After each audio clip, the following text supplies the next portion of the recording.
இந்த பன்னீர் கிரேவினாலே சிகப்பா இருந்தா தான் சாப்பிட்றாங்கப்பா. வேற கலர்ல பண்ணா பிடிக்கவே மாட்டேங்குது. பார்த்தோன்னே வேணான்னு சொல்றாங்க அப்படின்னு ஃபீல் பண்ணா இந்த மாதிரி செஞ்சு கொடுங்க. கண்டிப்பா என்ன இருக்கு ஏது இருக்குன்னு பார்க்காம விரும்பி சாப்பிடுவாங்க.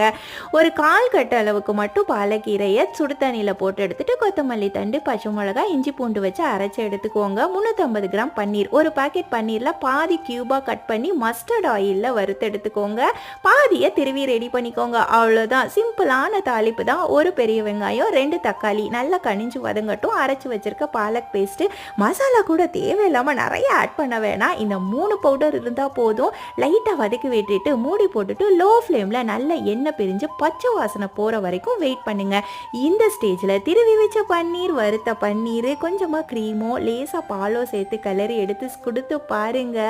கண்டிப்பாக வேண்டான்னு சொல்ல மாட்டாங்க. வேறு என்ன பன்னீர் ரெசிபீஸ் உங்களுக்கு வேணும் அப்படின்னு சொல்லி கண்டிப்பாக கமெண்ட் பண்ணுங்கள், அடுத்து கொடுக்குறேன்.